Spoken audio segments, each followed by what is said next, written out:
after his conviction. In the first televised interview after his conviction in New York, former President Donald Trump on The Will Cain Show.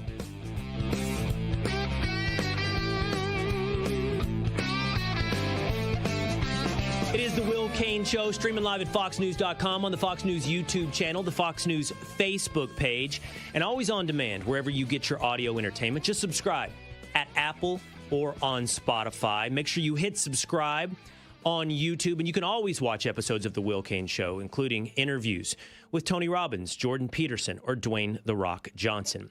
But today, an interview, an exclusive interview, the first interview after his conviction in New York with former President Donald Trump. On Saturday, my co-hosts and friends on Fox and Friends Weekend, Rachel Campos-Duffy, Pete Hegseth, and myself, traveled out to Bedminster, New Jersey, to sit down with the former president, to sit down with Donald Trump. Portions of that interview have aired over the weekend on Fox and Friends, as is the nature of TV. What was an hour and 20-something odd minute interview has to be reduced into 10-minute segments. From the beginning, I said, but I want the whole thing. I want the whole thing for the Will Cain Show. In the middle of that interview, Donald Trump said, more time. Let's give them more time. In that interview, he said, let it run. I know you can't. I know you're not in charge of it, but let it run from start to finish. And I agree with him. You deserve context. You deserve to hear the entirety of the conversation. So we have the opportunity today here, uniquely, exclusively, to hear the entire interview with Donald Trump. And I think it is the fullest context you will get. You know that I pride myself. You know that I love interviewing people. I'm very curious. I want to dig. I want to get deeper. And I will have some limitations in this interview. Again, setting out the conditions and the dynamics up front. I have nothing if I don't have my honesty with you. I went into this knowing it's not a regular interview with Will Cain. That's because I'm sitting with two individuals that I trust, that I respect, in Rachel Campos-Duffy and Pete Hegseth. But as is the nature of a three-person interview, you have to take turns. You have limited ability to follow up. We all don't have different directions and different directions we're trying to pull, but we all have our own unique minds. And so that changes an interview.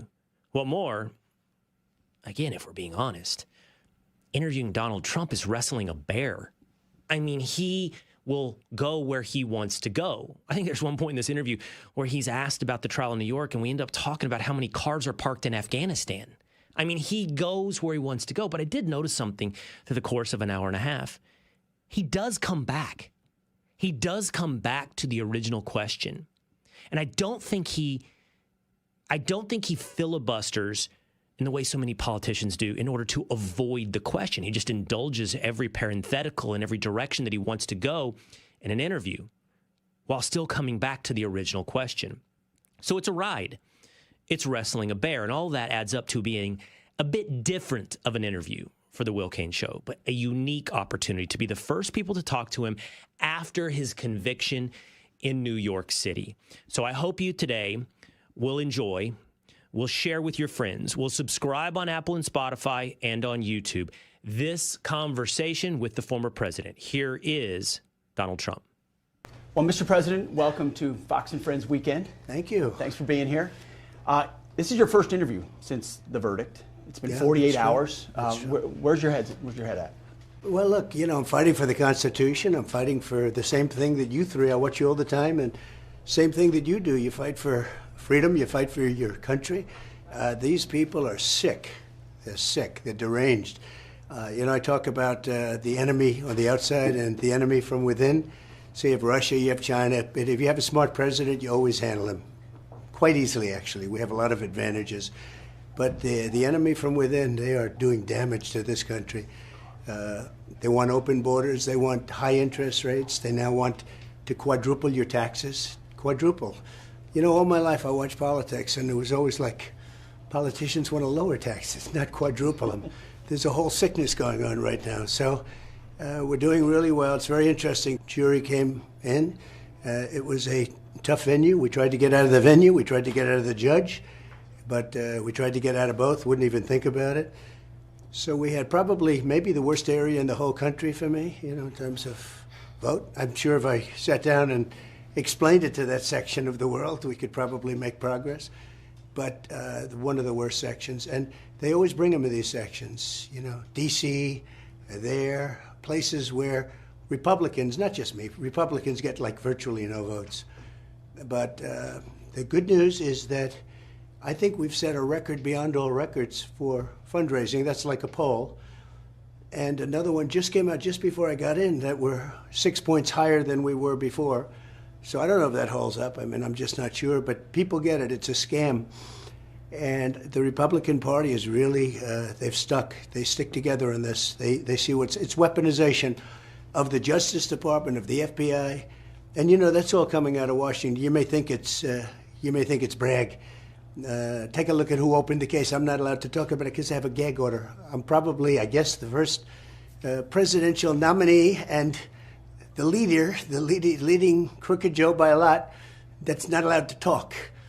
Maybe they're doing me a big favor. Who knows? But I'm not allowed to talk. I'm gagged. Nobody's ever heard of it. Guys would say to me, that aren't as well versed, but they know about freedom and the Constitution. They say they can't gag you. It's all coming out. It's weaponization, and it's a very dangerous thing. We've never had that in this country. They do have it in other countries, in South American countries. You know a little bit about it, right? Well, that actually leads me to my question. I think for a lot of Americans, what's happened to you feels foreign. Like this has never happened here before. Yeah. But for Hispanic Americans, people coming from Latin America, this feels very familiar. Yeah. And in those countries, people are imprisoned. Instead of going to the ballot box and fighting there, they're on house arrest. They're told they can't run for office. What is your message? And by the way, I think a lot of Hispanic Americans, I hear from them, they're scared about what they see. What's your message to them about what happened to you and about how scared they are that our country is turning into the countries that they left behind, the corrupt, dysfunctional countries they left behind? And they are scared, and they're great people, very entrepreneurial, great energy. And as you know, I'm doing very well with them. I mean, beyond anybody, I don't think anybody's ever had polling. Do you think this is why a little bit? I think a little bit. I think even before people understood what was going on, I was doing well with the, you call them Hispanics. There's about 15 different names. I know. Latin Americans, South Americans. They say Latin Americans, South Americans, Hispanics, a lot of different words. Mm-hmm. But we all know what we're talking about. And they've always liked me, and I've always liked them. I've done well from the beginning. In 2016, I won the entire border along Texas, and they're all like 85%. And it's been great from the beginning, and now I'm leading. I think I'm leading over this guy that can't put two sentences together, that's destroying our country. Look, he's the worst president in the history of this country, and he's a danger to the country. And they have misinformation. Donald Trump is a threat to democracy. It's just words. He doesn't even know what it means. But it's like their slogan, I'm a threat to democracy. I'm the opposite. They're the threat to democracy. And now I hear they're starting to go over the lines with Russia, and Russia's getting a little bit nasty. Like, maybe we'll start using nuclear weapons. These people are really not a threat to democracy, a threat to the country, just to this country surviving, beyond democracy, beyond anything. So now they tell Ukraine it's okay to start going and popping off Russia. How did we get in this mess? If I were president, there would have been no Ukraine. Not one Ukrainian would have been killed. Not one city would be knocked down. I mean, the place is a disaster right now. Most of the cities are knocked down. I guess they're saving Kiev for, they probably want to use it a little bit. So they're waiting. But not one, they're just lobbing missiles in. Not much they can do about it. But now they want to get aggressive and they want to fight back. And, it's okay. But, boy, that's a big statement. And the N-word is being mentioned. Right. And the N-word is the nuclear word. And, we're probably in real numbers, 250 billion. And Europe's in for about 70. And I say, why isn't Europe, why aren't the European nations, which would be NATO, which I kept together, which I was able to keep together by getting them to pay. They weren't paying. We were paying for the whole thing practically. There were only 8 nations that were paid up, including us. And I got hundreds of billions of dollars from them. I said, look, if you don't pay, we're going to leave. We're not going to defend you if you don't pay. And they paid. That's where they have the money now because of what I did. Because Obama didn't do anything. He'd go and make a speech. Bush didn't do anything. Nobody did anything. And I looked at the statement. I'm good at statements. I looked at a statement and I said, nobody's paying. We're paying. We were paying for, I'll bet you 90%, could even be more than that. And then they take advantage of us on trade very badly, almost as badly as China. You know, nobody would believe that. But the European nations take tremendous, they don't buy our cars, they don't buy our farm products, they don't buy anything. And then we're supposed to defend them. So I said, no, you gotta pay up. You gotta pay up. Like, you're supposed to. One of the leaders said to me, does that mean that if we're attacked by Russia, that means you're not going to pay us? You're not going to defend us? I said, are you telling me you're delinquent? That's a real estate term. Are you delinquent, like delinquent on your rent? Are you delinquent? Yes, if we don't pay. I said, no, we're not going to protect you. The next day, billions of dollars started pouring in. It was sort of amazing. If you said the other, why would they do it? And that's what they've done for years. But now they're talking about a different level of war. Now they're talking about getting aggressive. But they have to be careful because they're being beaten pretty badly, you know. They're being beaten pretty badly. And what a mess. To think it would have never happened, Israel would have never happened, Ukraine would have never happened, and Israel would have never been attacked. And you wouldn't have had inflation. And you would have had a great military. You would have had a lot of things right now that you don't have. And you wouldn't have an electric car mandate, which is one of the great jokes of all time. And I think everybody should have an electric car if they want one, but they should be able to buy other forms of propulsion. Yes. Mr. President, I want to return to the verdict, and I want to explore something you've said several times already in the conversation. You've referenced these people. I'm sure you've seen the video of Joe Biden when he was asked about the verdict, and he gave sort of a smirk to the camera. Terrible. Remember, Bragg didn't want to do the case. He came out. He said, there's no case, and how can you have a witness like so-and-so? I'm not allowed to mention the name. Can you believe this? This guy's allowed to have shows, television shows. I'm not allowed to mention the name. It's so unfair. But regardless, you know, you have to really play the hand that you're dealt. And then you had a jury that was, you know, from a certain persuasion. Would have been hard to do no matter what. But I did absolutely nothing wrong. I mean, absolutely. Think of it. You know, I hate what they say, a bookkeeping, this and that. It's not. It's called, think of it, expense. I use the word expense. Legal expense. I pay a lawyer. He wasn't a fixer. He was a lawyer at the time. I pay a lawyer, and he's a lawyer. It's called legal expense. A bookkeeper, without ever speaking to me because she did the right thing, who's been with me for years, marks it down as legal expense. In other words, I paid a legal expense. It's marked down as a legal expense. And they say that's a fraud. What am I going to call it? Did you ever see a ledger? Do you ever study accounting? The line's like about an inch long and 1/8 of an inch wide. You can't write the story. But there is no story. If you pay a legal expense and you write it down as a legal expense, and then they indict you and they go to a grand jury, and they don't use Bob Casella's testimony, you know, they use almost none of it. They didn't want him before the grand jury because he's very persuasive. This judge didn't want him to talk. They shouldn't have allowed certain people to testify. It was totally wrong that they did that. So everyone tells me this is the easiest case they've ever seen to overturn, but they don't care because they want to last till after the election. Now, the only problem they have is that so far my poll numbers have gone up. You explain this to me because I don't. Pete maybe can explain it. Maybe Will. I don't know. Maybe Will can. They're smart in Texas, right? But the poll numbers have gone up substantially. I don't know if that's going to remain that way. They're tired of it. Weaponization. They call it lawfare. You changed your tone at some point during the trial.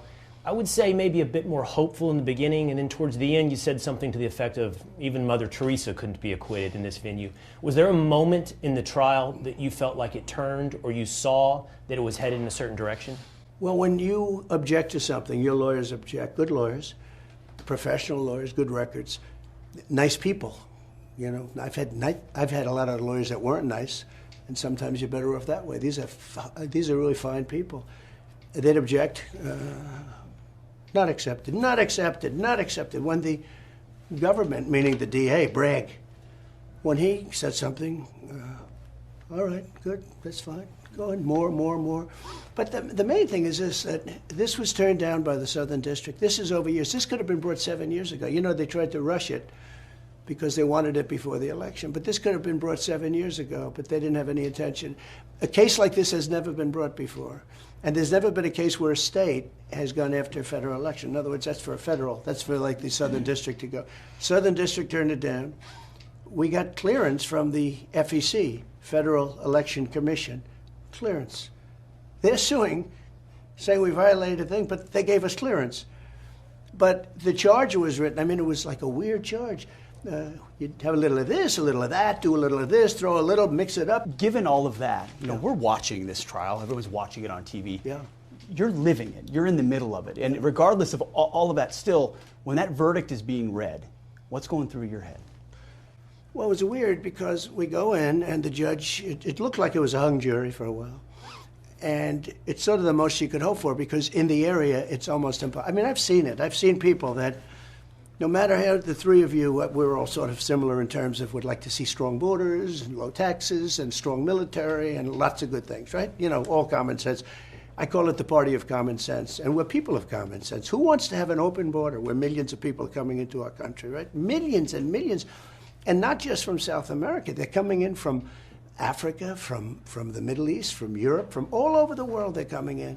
And they're coming in from jails, and they're coming in from mental institutions, insane asylums, the worst. Some of the sickest people, mentally ill people, are being dropped into our country.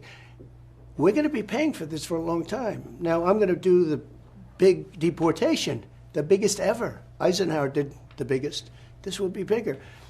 But it's a very tough thing. What they've done to our country is unthinkable, that they could do this. And so many other things. I mean, like you go into New York, the kids can't have Little League games anymore. It sounds so trivial, right? Why? Because the migrants are living in the fields. They have all tents, unless you want to play around the tents. It's a little bit tough. It's a little bit tough to play. But no, I mean, but when you think of like common sense, who really thinks that men should be playing in women's sports, right? It's you know, something I mention all the time, gets one of the biggest applause, but who, you know, where does the mind come from? Right. A man playing, look at the weightlifting records. I mean, these weightlifting, guys that never lifted anything before, they're breaking the records by numbers that are like unthinkable against women that are the top women, they're the strongest, they're getting blown away. Yeah. Who would think? The swimming records, the track records, it's crazy. It's just crazy. I actually, when I first heard about it, you know, what was it, like 6, 7, 8 years ago, right? When I first heard about it, I actually thought they were kidding. I thought, you know, this was just a funny joke.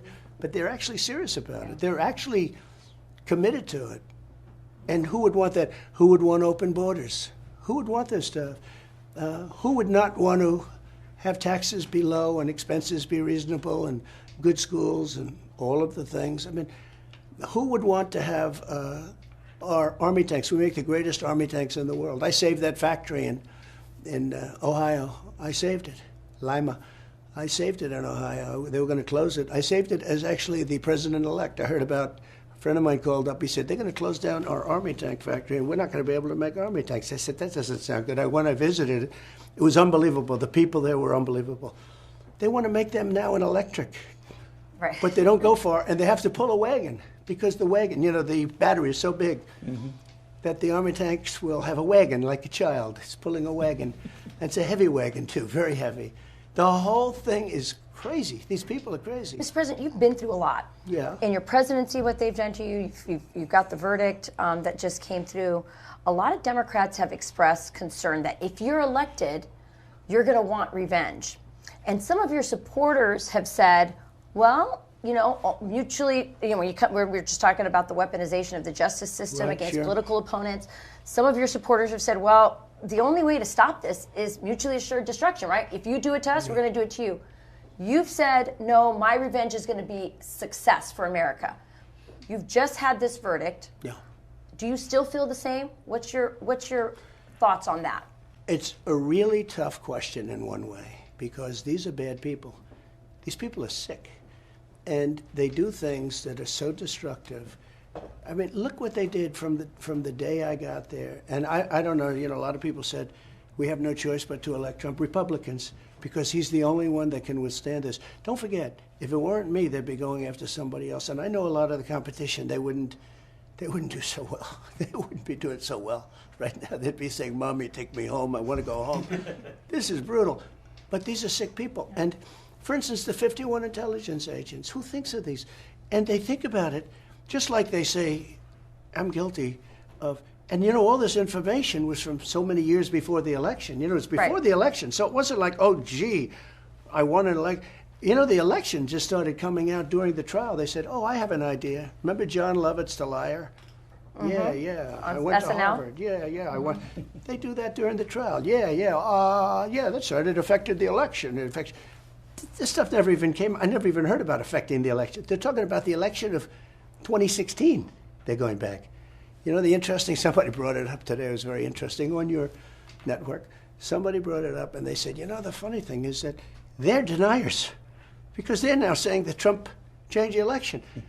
But that's a great point because you're talking about the intel agencies. Obviously, remember what Chuck Schumer said? He said, if you tick off the intel agencies, they'll find a way to get you 6 ways a day. If you're elected, are you going to reform the intel community? What exactly are you going to do to make sure they don't target Americans like this? Well, first of all, if you remember, when I took over, we had a guy named Comey. He was there. I didn't put him there. I didn't want him there. I thought he was terrible, actually. And he tried to get me, and I reversed it on him. Some people said he cost Hillary the election, and he didn't want to. But he was a bad guy, not a capable guy, an evil guy. They were doing things that, I won't mention here because it's so conspiratorial. I don't want to be conspiratorial. It's too nice a show.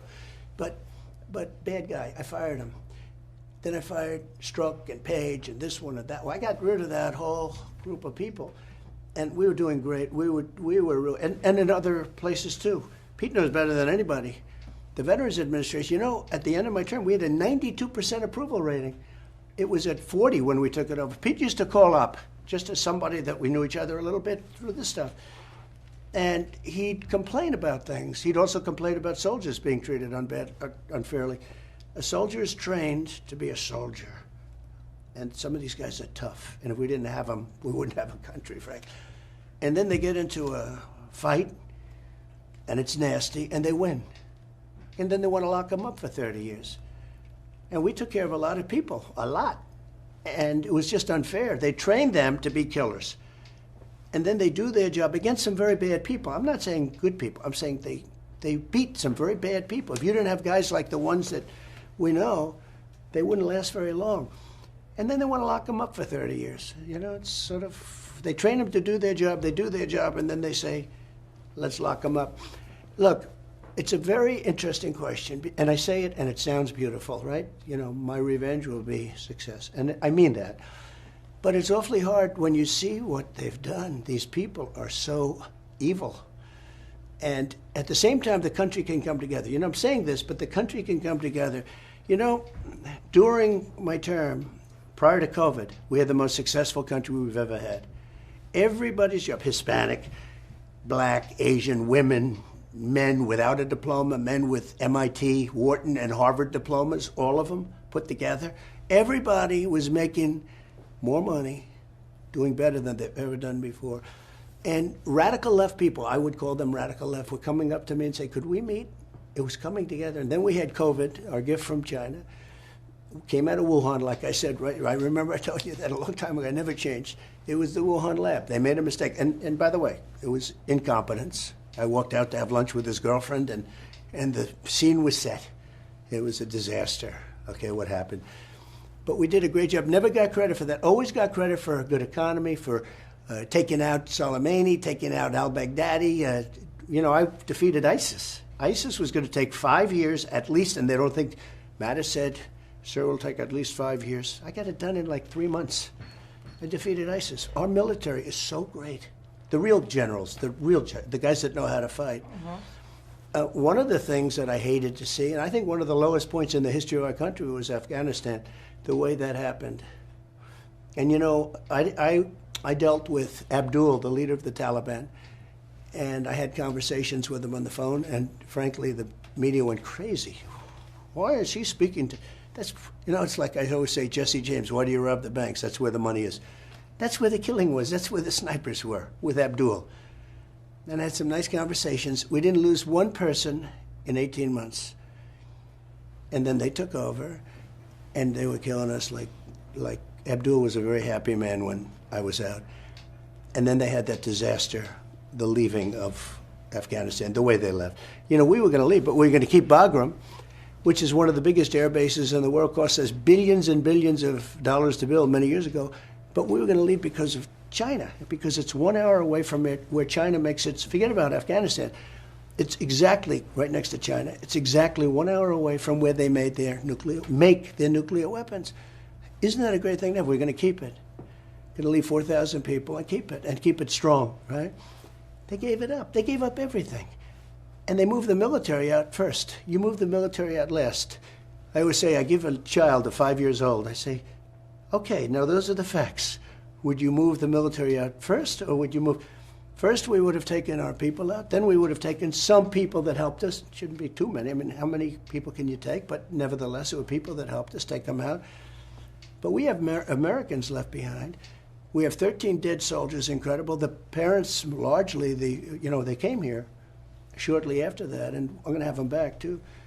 They said, well, we won't see President Trump. He'll come maybe for a couple of minutes. I stayed with them for 4 hours. We listened to music up in the deck. It's beautiful.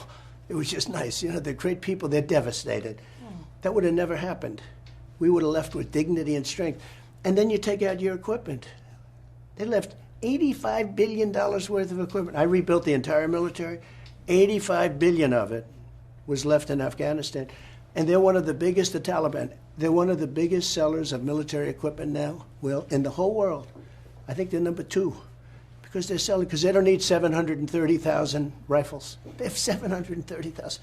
I mean, I don't know what, we go to fight a war. What did they do? What, 37 rifles for every soldier we have? It's crazy. But we had 730 some odd thousand rifles. And then we had 72,000 vehicles, many of them armor-plated. You know how expensive, with 4-inch armor, 4-inch like this on the bottom. Mm-hmm. And they sell all that stuff. They're one of the largest, because they don't need all of it. You know, they can keep, instead of, think of what 72,000 vehicles is. If you take the biggest used parking lot, used car lot in Texas, think Texas, they're big. They probably have, 500 cars there? We have 70,000. 70,000. And many are armor-plated. They have the, they had to make the armor where it goes like this, because the bombs are so powerful. Soleimani, taken out. They're so powerful. But what that was doing was killing everybody on the side of it. Right. Because it was going like that. So, it's a tough thing. But some of these things cost millions of dollars, and we left it all behind. I want to follow up on what Rachel asked you, though, because I hear you struggling with it. I hear you say it's a tough question, a bit unsure. Yeah. You famously said, regarding Hillary Clinton, lock her up. You declined to do that as president. But now, and purposely, because after I won, it's different when you win. I see it tonight. I'm going to UFC with Dana White. And I see fighters, they come in with hatred like you wouldn't believe it. It's amazing. It's a little metaphor on life, right? The hatred, they hate each other. Then after the fight, somebody wins, somebody loses. Sometimes they get knocked out. Sometimes but they hug and they kiss each other. It's like crazy. I beat her. It's easier when you win. And they all said, lock her up. And I felt, and I could have done it, but I felt it would have been a terrible thing. And then this happened to me. And so I may feel differently about it. I can't tell you, I'm not sure I can answer the question. Hillary Clinton, I didn't say lock her up, but the people would all say lock her up, lock her up. Okay.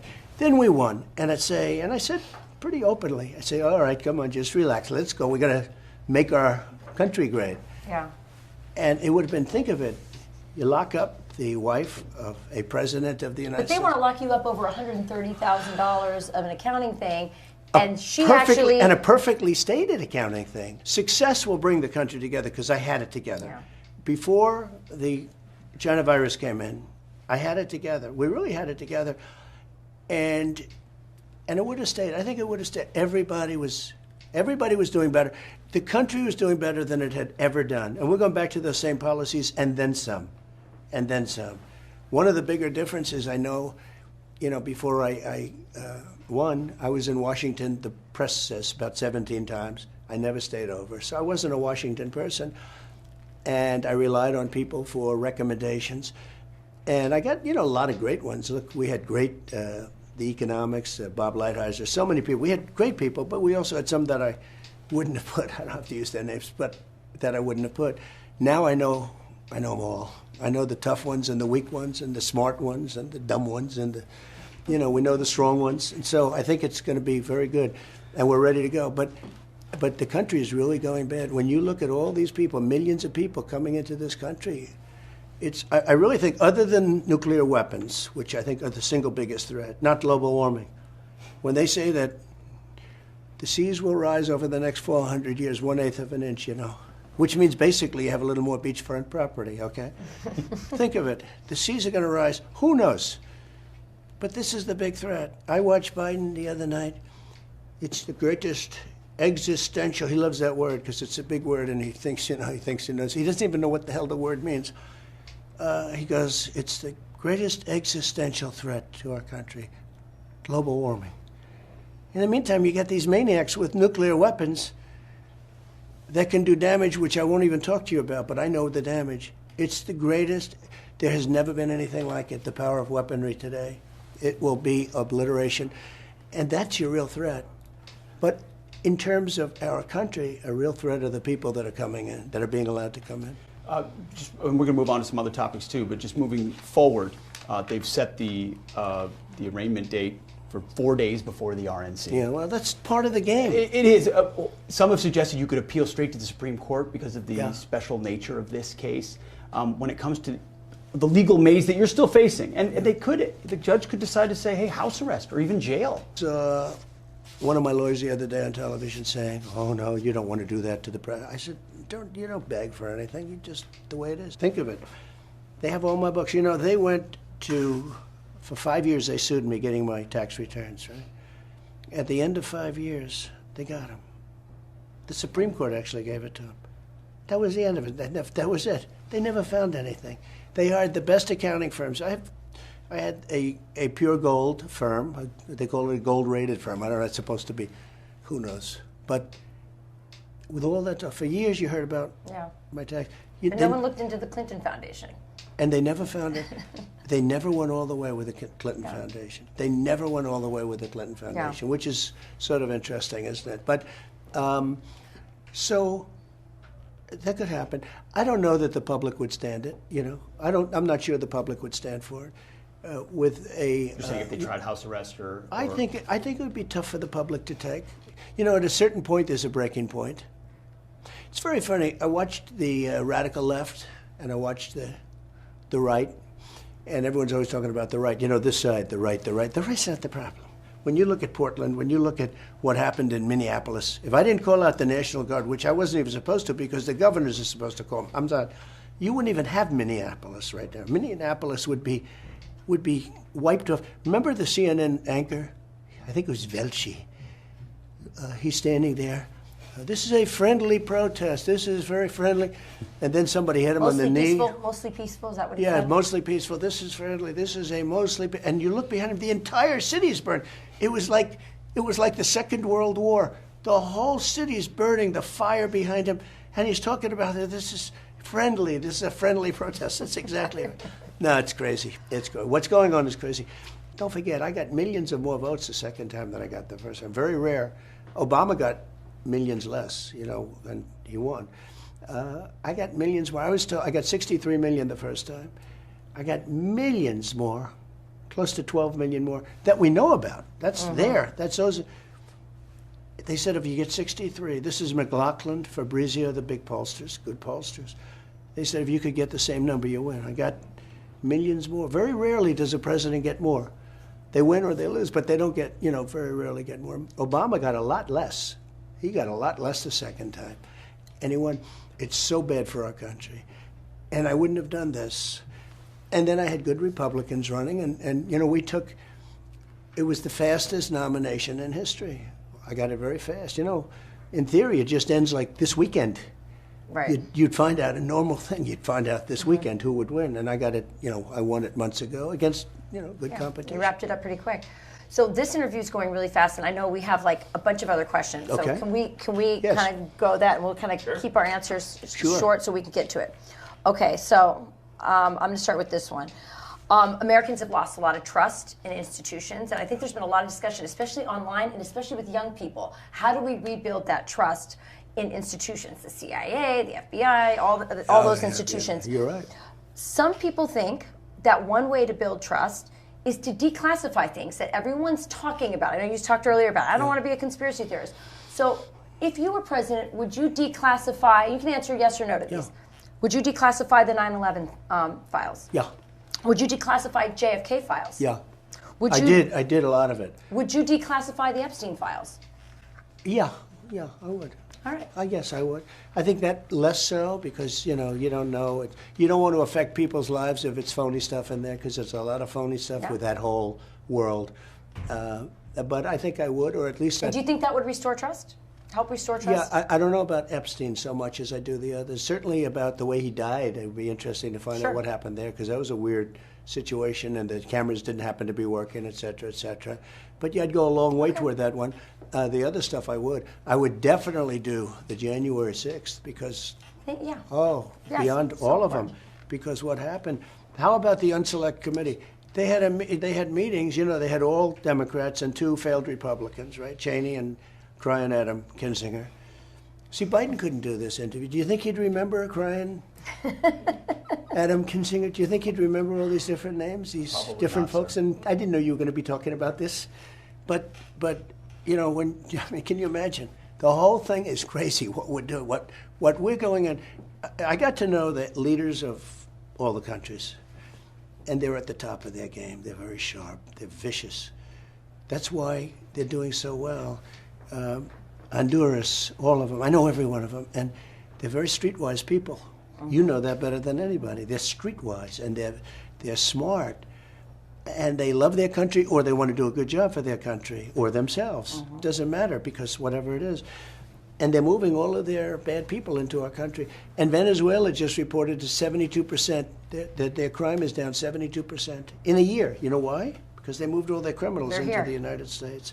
And the next time we do an interview, we'll do it in Venezuela because it'll be much safer than being in our country.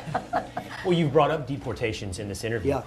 How can you implement deportations, and do you think the public will have the appetite, the stomach for watching deportations on their television screen? Well, the second part of that question is so great and so tough because, the radical left is going to start saying, oh, look, so you'll get rid of 10 really bad ones. And one, beautiful mother who they think is guilty of something, and maybe she is, maybe, and it'll become a story, or a family that's a good family and came in wrong, and they're going to show it.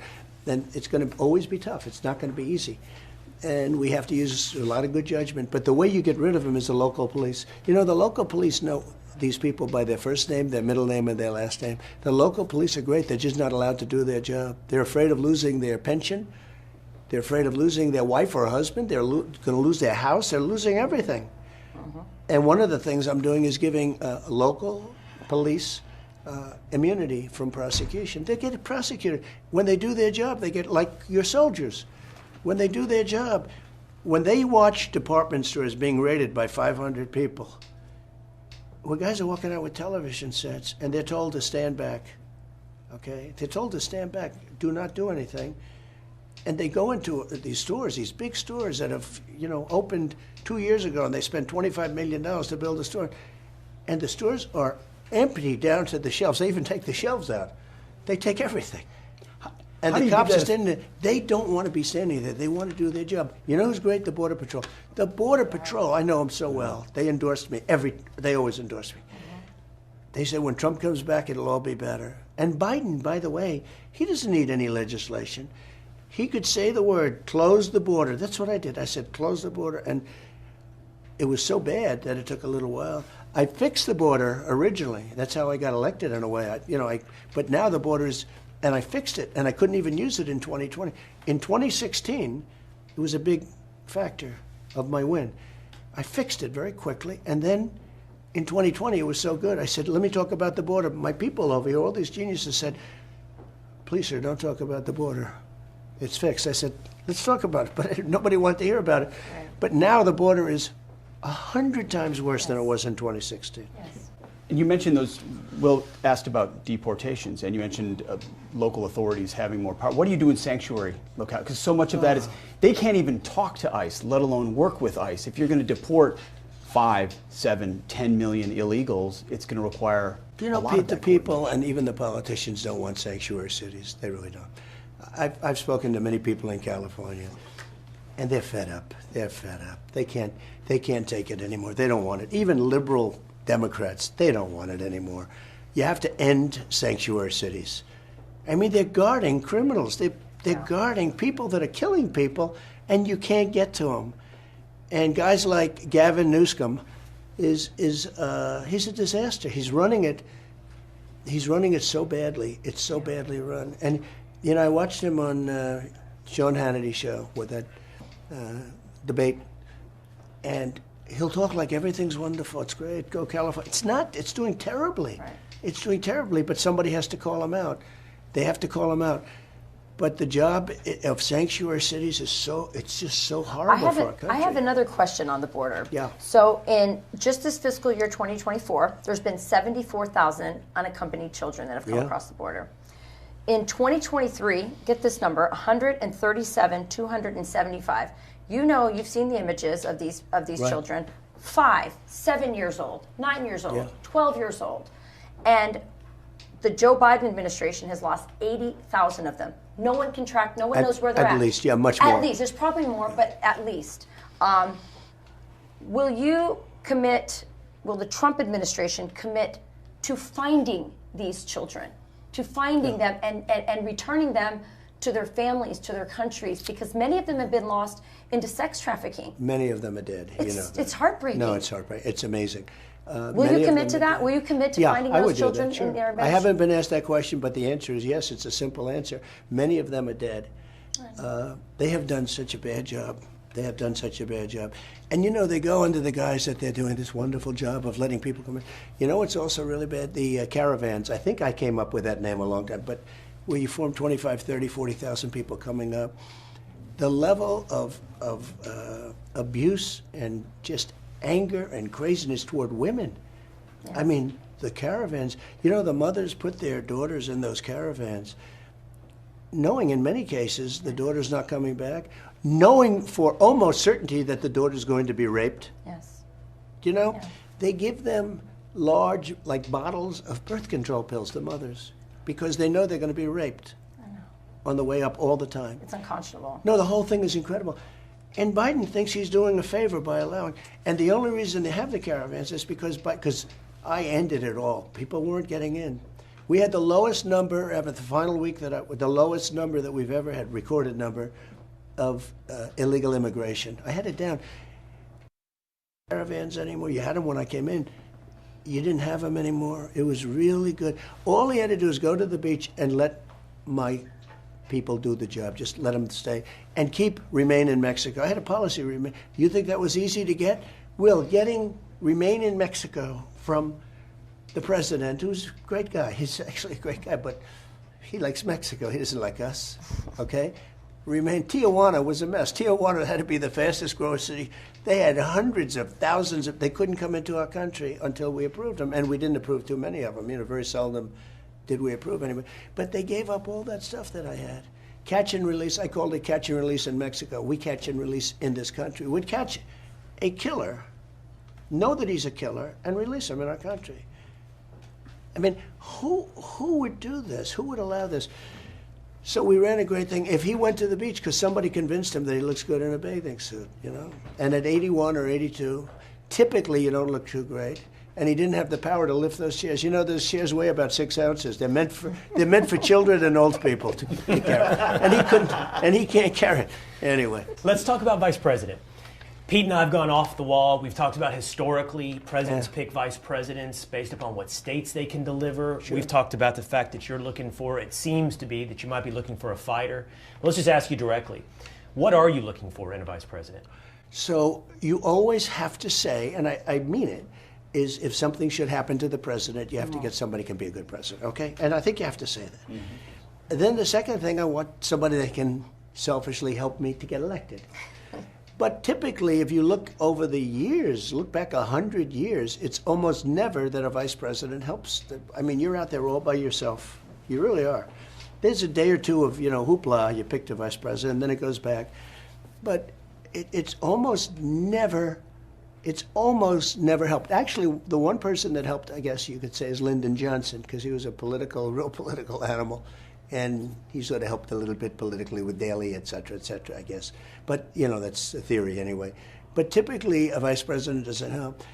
So I would say somebody that you can get along with, somebody that can help you get elected, somebody that can be, and first is somebody that can be a very good president. Did you learn any lessons from the last person you picked that will help you either pick or not pick somebody in the next time?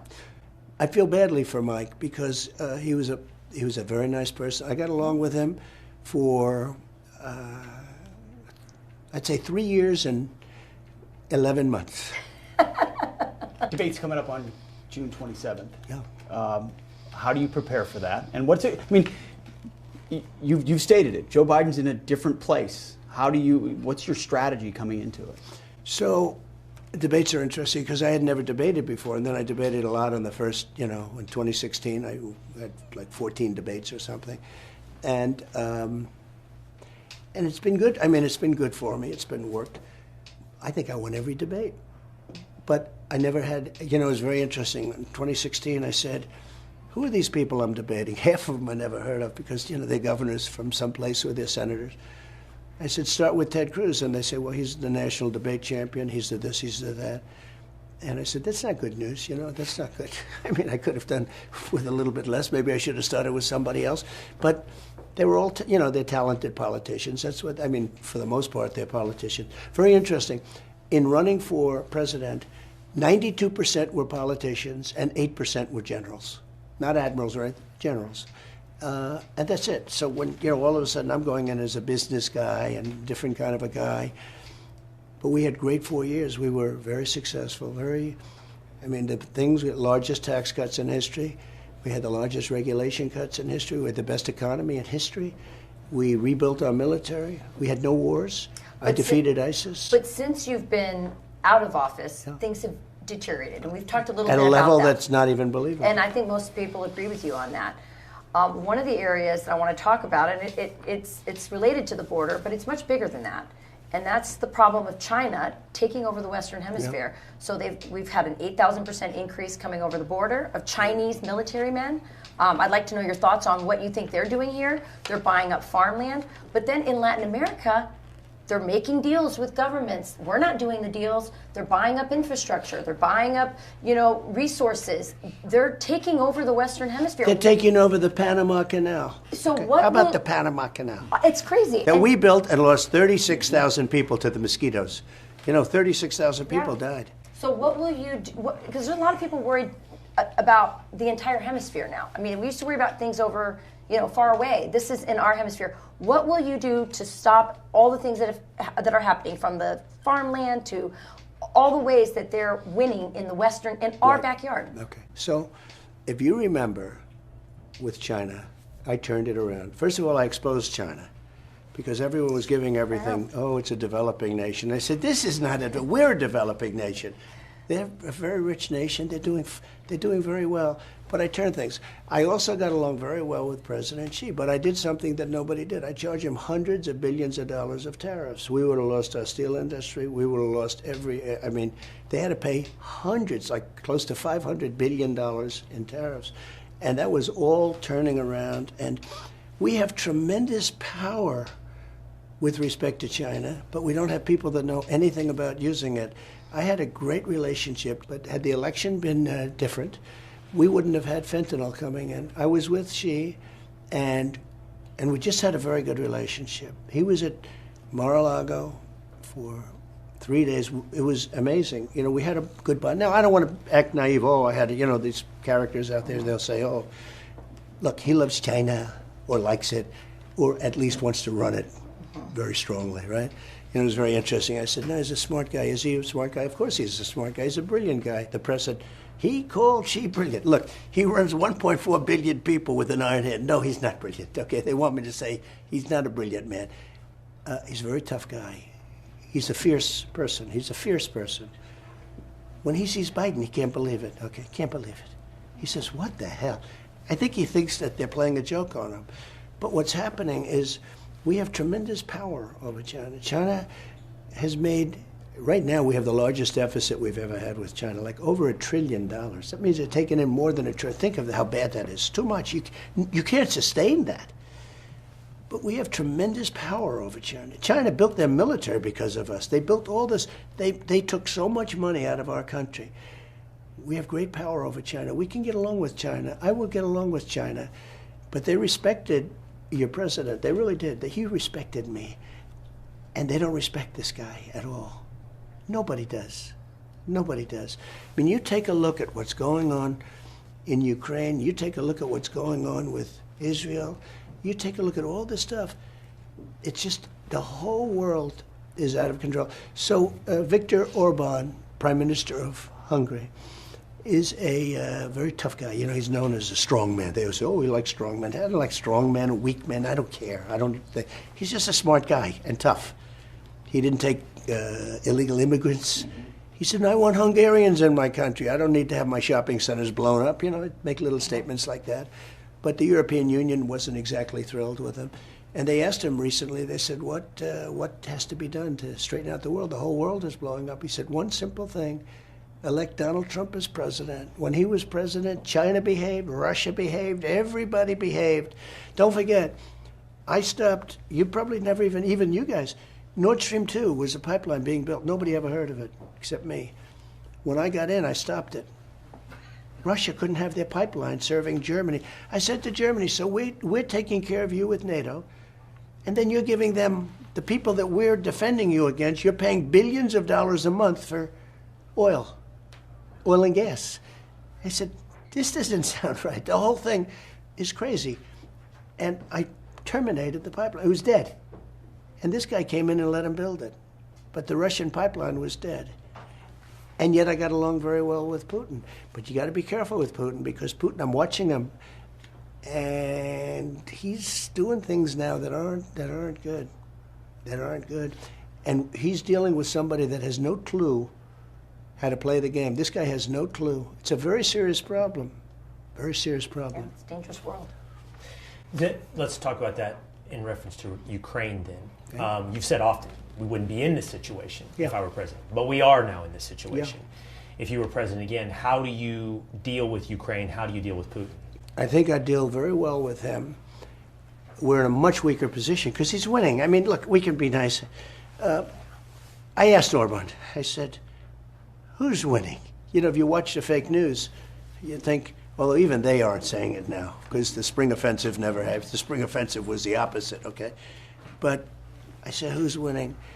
He said, they are. He said, they're a warring nation. They've fought Napoleon. They fought Hitler. Ukraine is a very small country by comparison, with far fewer people. They're running out of soldiers, you know. And I would get together. I get along very well with Zelensky, because don't forget, he was very honorable with impeachment hoax number one. Hoax, they're all hoaxes. Everything they do is a hoax. Have impeachment hoax number one, impeachment hoax number two. I won both of them very easily.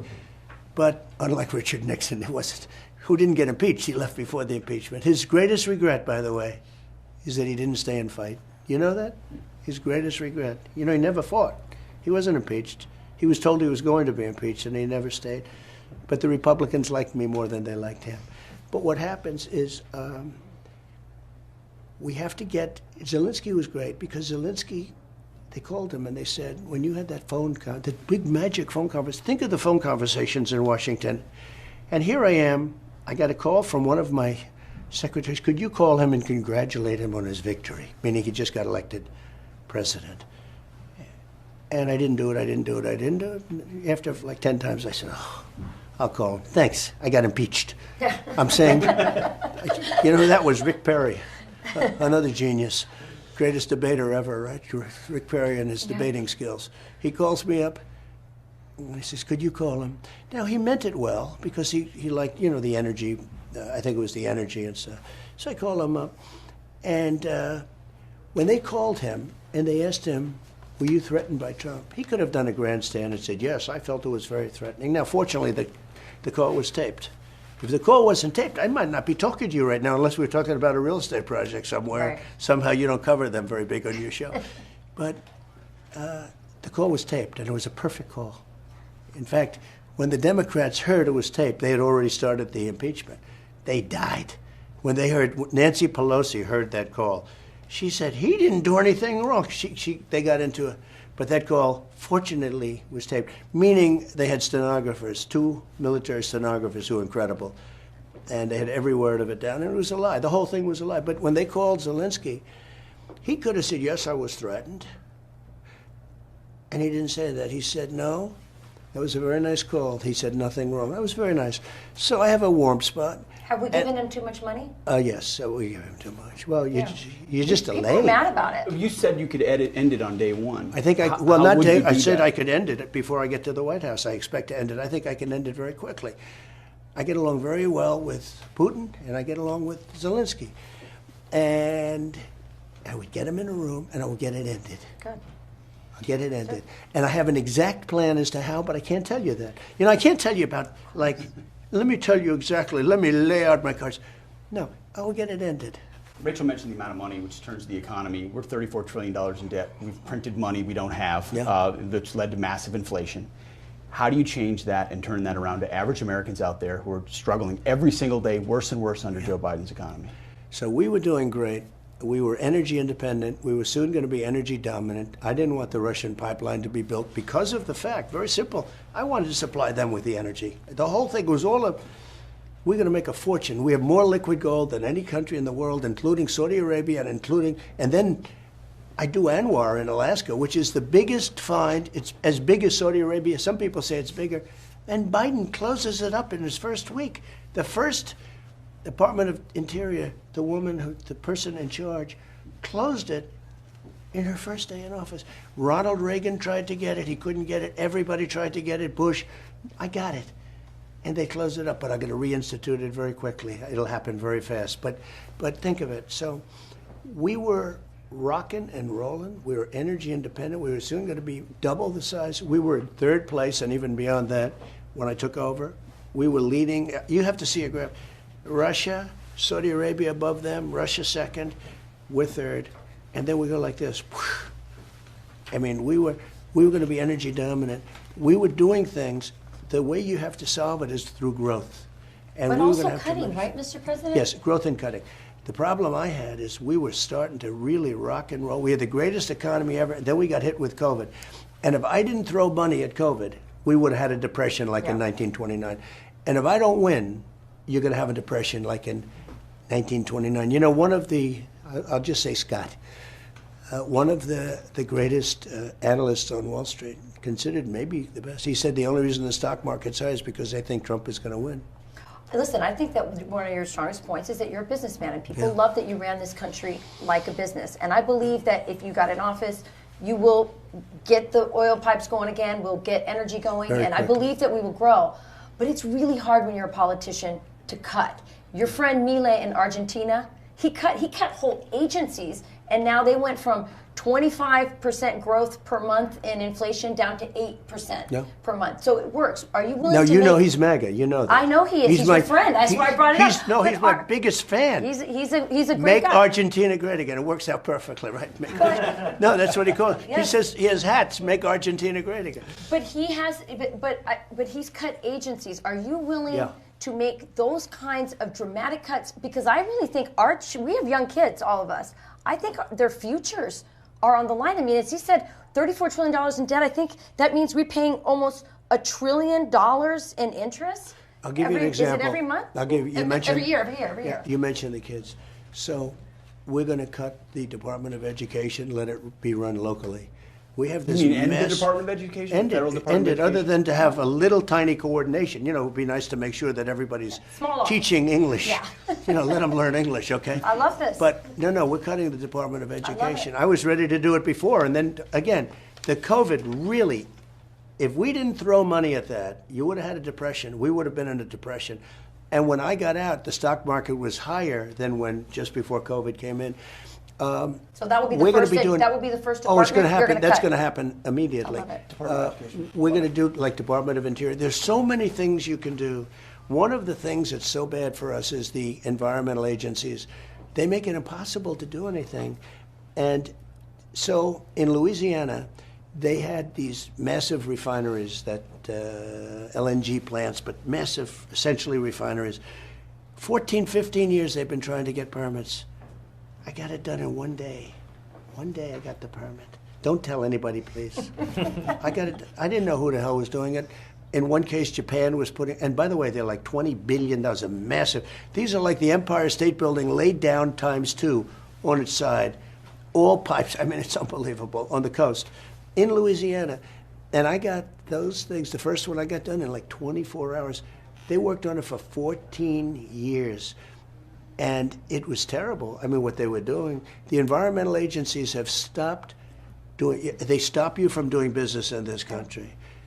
And we did a great job. It's a war on Americans. We asked viewers of Fox and Friends Weekend to submit some questions to ask you. We'd love to ask you a few of these questions on their behalf. Sure. I'll start with Lisa in Florida. She says, which Democrat, dead or alive, would you sit down for dinner with to discuss ways to unify our country?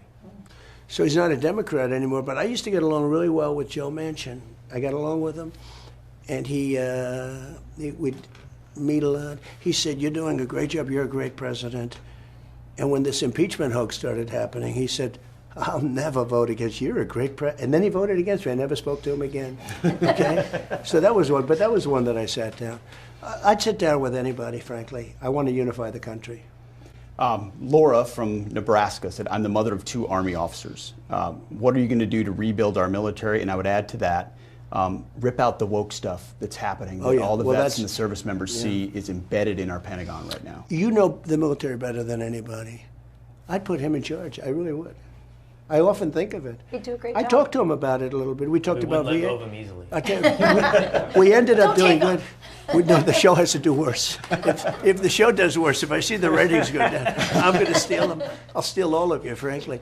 But no, he would be unbelievable at defense. He would be unbelievable at defense or at the VA. The VA they did a good job, though. They ended up doing a good job. You know, they're trying to undo a lot of that stuff. Oh, they were undoing it. Yes, they are. We did 2 things. Number one, I got the right to fire people. We fired 9,000 sadists and horrible people. They were beating up. These people are sick.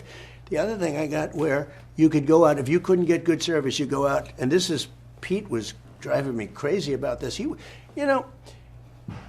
know each other a little bit, but we know each other only in a positive way. He would call up and say, soldiers are waiting for 3 and 4 months to see a doctor. They couldn't say it. And I got it actually approved through Congress. And now what they're doing is they're ending that. Mm-hmm.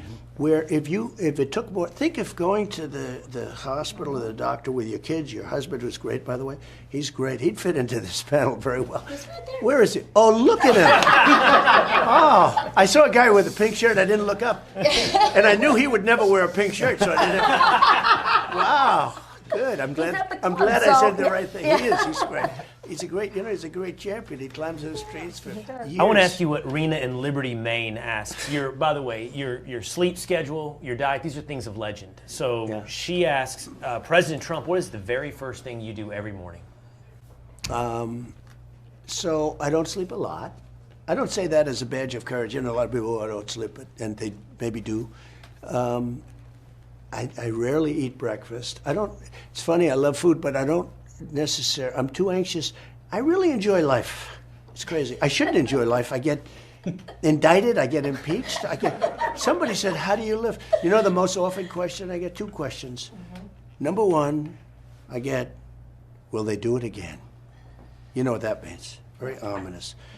I said, they're going to try because they can't help themselves. They're bad. But we hope we're going to have them blocked, okay? Mm-hmm. The other question is, how do you do it? How do you stand up and you get impeached, you get indicted, you get this, you get convicted of bullshit. And they say, how do you do it? I get that question from very big, like you see the cars out here, you see the biggest people all over, the biggest people on Wall Street, they say, how do you do it? How do you do it? They get a letter from the SEC that's a friendly civil letter, and they can't sleep for 2 weeks. They say, how do you do it? And that's one I've never been able to answer. I don't know. The reason I think I can do that is because I know how great this country can be. And it's so big. It's such an important thing that I'm doing. I enjoy doing it. I have obstacles. These obstacles, it would be so nice not to have a phony Russia hooks. Look at the Russia scam. It was just a scam. For 2 years it went on. And you want to do business with Russia, make a lot of money, it's good. They forced, and now the worst thing happened. Russia has been forced into the arms of China. This is something that if you're 10 years old studying history, you learn never let Russia and China get together. Well, between Obama and Biden, they forced Russia. I had it opposite. The problem I had, though, I had the hoax. I had the hoax going on. It was harder for me. I'd say to Putin, he would actually say to me, he said, we could make wonderful deals for our countries, but it's very tough. I said, it's very tough for me. Because if I made a deal, they'd say, oh, the Russia deal, the Russia hoax, he loves Putin and all that stuff. So we understood it. But we got along very well. We had a very good relationship. And Ukraine and the Ukraine war has obviously brought Russia and China together closer, right? It's brought a tremendous, it's an access, it's a new access. It's also brought Iran into the picture. And it's brought a little bit North Korea back into the picture. I got along great with him, Kim Jong-un, when I went to meet him. Remember the famous couple of meetings? I got along great with him. I know him quite well, and he's a very smart guy. They hate when I say that. But we had it going so good, and now all these people that are against us have become like a partnership. And a lot of bad things are happening. The Taiwan situation, you can give them a couple of more minutes, fellas. That's all right. Okay, somebody's saying to end it. We'll give him a couple of more minutes, okay? Thank you. For Sean, in honor of Sean with his praise. When you look at what's happening now, the whole world is lining up against us. And our allies are getting very weak for us. They're no longer for us. But watch what's happening with China and Taiwan. That's a big deal. It's a big deal. May I follow up? He said, Please. Talk to us about, you just love life and you care about this country. People ask you, why do you do this? How can you do this? I mean, not to mention the rally after rally, the energy. But maybe the question isn't how do you do this over and over, but how does your family do this? All the obstacles, these are things you care about, your ambitions for the country. What about everybody around you? So I think in many ways it's tougher on them than it is on me. They're good people, all of them, everyone. I have a wonderful wife who has to listen to this stuff all the time. They do that for this reason. They do that, all these salacious names that they put in of these people. And I'm not even allowed to defend myself because of a gag order. Think of it. But they put this stuff in to create havoc. These are bad people. I know everything they're doing. I know every move they make. I get it. But a lot of people don't. But it's tougher. I think it's probably, in many ways, it's tougher on my family than it is on me. You know my sons. I mean, they're great, and they work hard, and Don's become pretty right. He's become, and they went after this young guy, Don. All he wanted to do was help the country, and he's been in federal grand juries and things at the beginning for hours and hours about Russia. Think of it. I'll never forget, Adam Schiff was a real sleazebag, probably will become a senator, it's hard to believe, but a real sleazebag. He comes out of a meeting, an intelligence meeting, and he says, now think of how bad you are. You make up with Hillary and the others. He knew it was a hoax, Russia. So he knew it was a hoax. Comes out, and he looks very solemn, watermelon head, with the thinnest neck I've ever seen. He's not going to be a football player. His neck is holding up this massive watermelon. But he comes in, this is one of the more unattractive people. I know you're not supposed to say that, so that's okay. I'll be out of politics. But he comes out, and he says, no stupid guy, and he says with, such dignity, Donald Trump Jr. will go to jail because of what he's done with Russia. There is no Russia deal. And he's saying that my son, who's a young guy, is going to go to jail. And I call my son, and I'm watching this. It's a big headline. Schiff predicts. Remember when he said he has all this info? He had nothing, because the kid didn't know anything about Russia. Right. He knew less about Russia than your husband knows, okay? Unless they had any trees in Russia that you climbed. So Donald Trump Jr. will go to jail because of what he's done with Russia. and he knows it's a hoax. He's talking about a young man going to jail about something that he knows is a hoax. How bad do you have to be? Right. And I call him up. I say, Don, are you okay? Yeah, I don't know what they're saying. He didn't even know.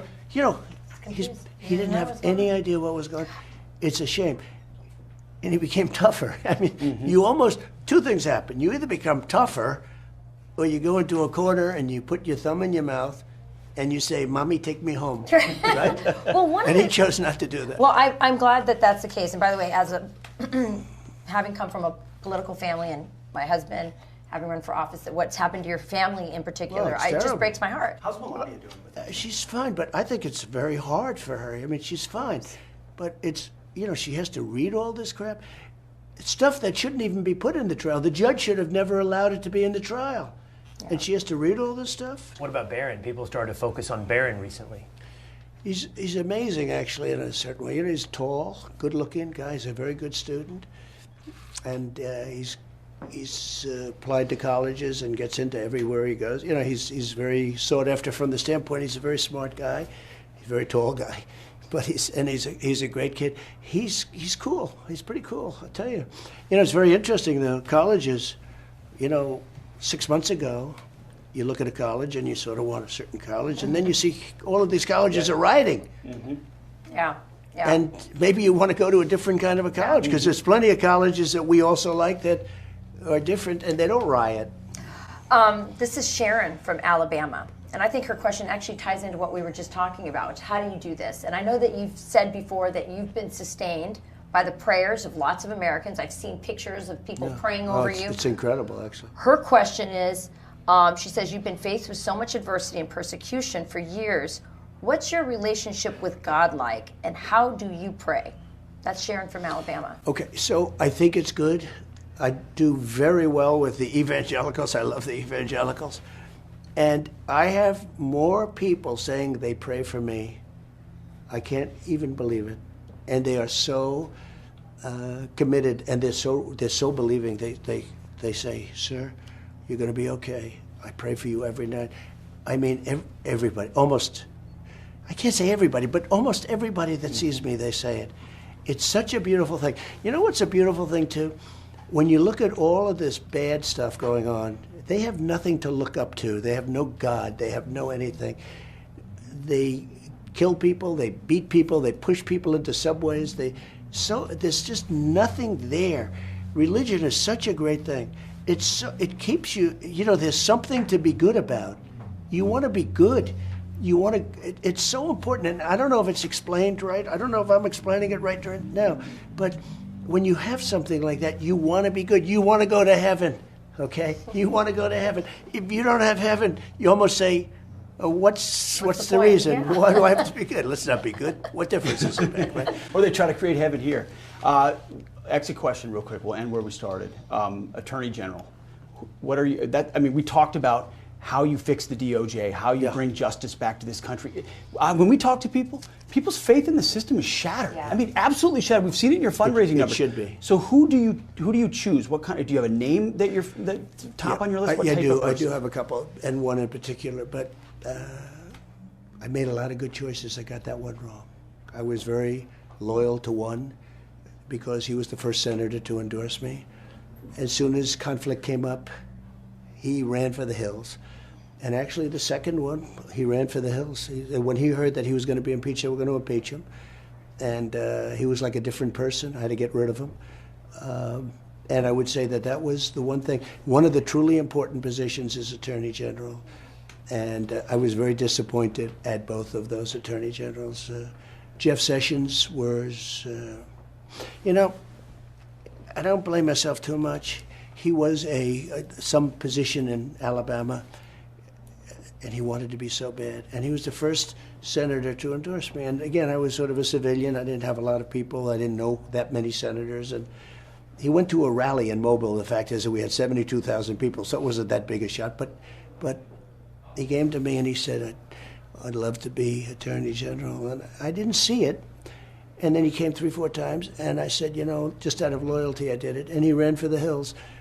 Because it's nasty. This is a nasty business. This is a nasty world. Yeah, how do you find those steel-spined people? I know, in the future? Barr was threatened. In all fairness to him, he didn't want to, he was Attorney General. He was a respected guy.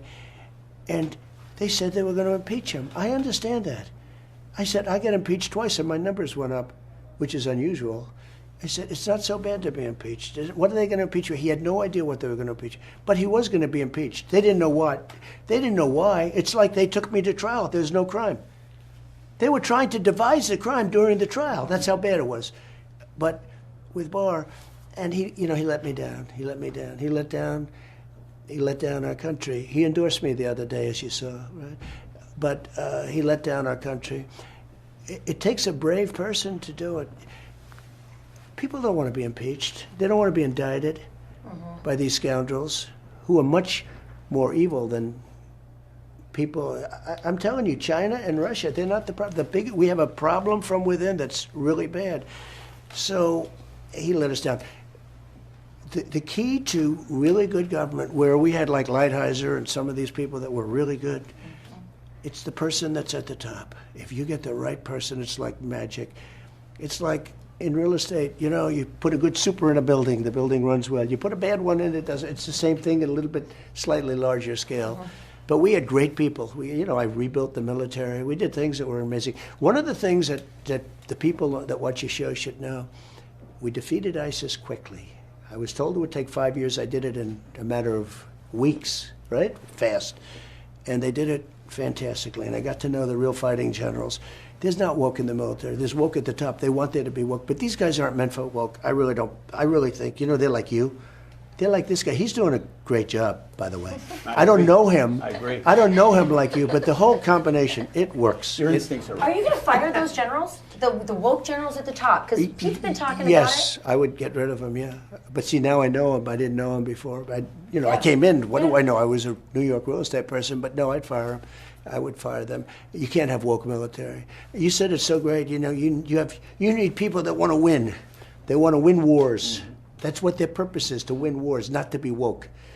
But we do have great military. You look at what we did. I was the only one in 78 years or something. I didn't start any wars. I finished wars. I got out of Syria. I took our soldiers home. I would have moved a lot of them out of Germany. I was going to move them out of Germany. Not all of them, but I would have moved. We have 45,000. So that's like, what we do by doing that, we're giving Germany this massive shot in the arm, and then they don't treat us well on trade. But we have a great military, and there's nothing woke about it other than those top guys. I used to watch Milley sit there in Congress and talk about, he's trying to understand this and that mind. I won't get into it, but certain minds, I say, is this guy crazy? But it's one of those things. I've gotten to know a lot of the generals because of the things we did. And we had some unbelievable wins, as you know. We had some wins with terrorists, the two biggest terrorists in the world ever, I took out. So we had we have some great things planned. It's very important, the people that run the agencies, if you get the good ones, and I think I have great ones slated, but if you get the good ones, it's like magic. And we had mostly good ones. You think more about the bad ones. We had some bad ones too. Well, Mr. President, you've had an eventful week. We I would say appreciate that's you. true. We appreciate you doing your first interview with us here We're at grateful. Fox and Friends Weekend after New York. Thank you so much. Thank you very much. I think your show is great. Your chemistry is amazing on television, and congratulations. I don't know what they're paying you, but I think it should be more. Great. Take that one to the bank, Here Mr. we President. are. Thank you very Thank much. you, for your Pete. time. Thank you. Thank you. Thank you very much. Thank you, Will. There you go. An hour and 18 minutes with former President Donald Trump in the first exclusive interview he's given after his conviction in New York City. If you think it's so deserved, I hope you go give us 5 stars or leave a comment. We're going to bring you into the program. Coming up this week, we're going to break down that interview, the highlights, the criticisms of me in this interview. We're going to break down the reaction to that conversation with Donald Trump. So make sure you subscribe so you'll know when that's up at Apple, Spotify, or on YouTube. And until then, I'll see you again next time.